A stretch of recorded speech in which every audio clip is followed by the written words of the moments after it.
COVID-19 press.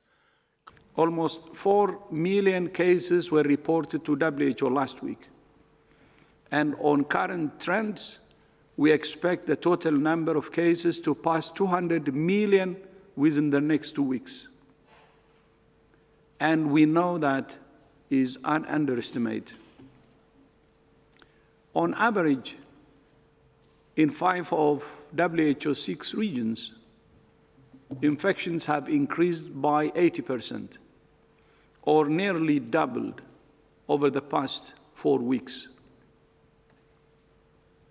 In Africa, deaths have increased by 80% over the same period. Much of this increase is being driven by the highly transmissible Delta variant, which has now been detected in at least 132 countries. My question is, in the United States, we're really trying to get a better handle on why the Delta variant is more transmissible. There are certain mutations in the Delta variant that, for example, allow the virus to adhere to a cell more easily. There is some laboratory studies that suggest that there's increased replication in some of the modeled human airway systems. There are some laboratory studies that are looking at the CT value or the viral load of individuals who are infected with the Delta variant, and we're seeing lower CT values, which means a higher viral load in individuals with the Delta variant. And so there are a number of factors. Definitely more contagious, but there's also some... But the SARS-CoV-2 virus and all of its variants are dangerous viruses. With the Delta variant, in terms of severity, we have seen a few countries demonstrate increased hospitalization rates, but we have not yet seen an increase in mortality. And so, again, we're trying to better understand why we may be seeing that.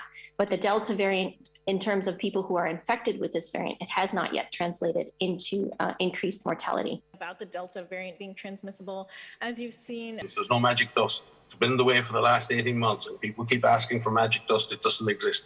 The one magic dust we do have is vaccination. Problem is, we're not sprinting that evenly around the world, and we're working against ourselves.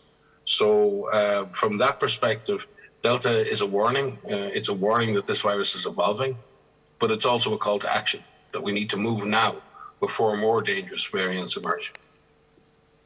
Who is director of... All regions are at risk, but none more so than Africa. On current trends, nearly 70% of African countries will not reach the 10% vaccination target by the end of September.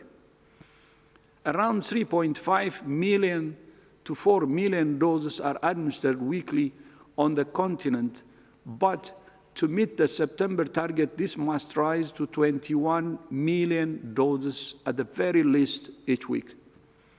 Many African countries have prepared well to roll out vaccines, but the vaccines have not arrived. We have heard about...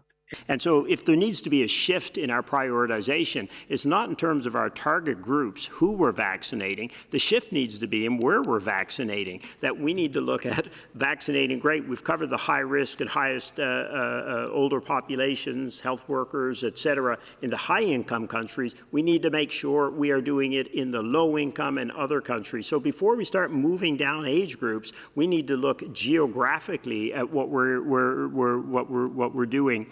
Do you expect realistically we'll be vaccinated by? When will Africa countries be able to hit, the level of immunity needed, what you call the threshold for reducing transmission, et cetera? Unfortunately, Africa does not control, in the countries of Africa, that decision right now. Right now, that decision rests with a number of CEOs and the boards of major companies that supply vaccines, of countries that produce vaccines, and of countries that control the contracts for the majority of the world vaccines. We need all of them working together, freeing up product so that it can get to the African countries of Africa and so that they can boost their coverage levels.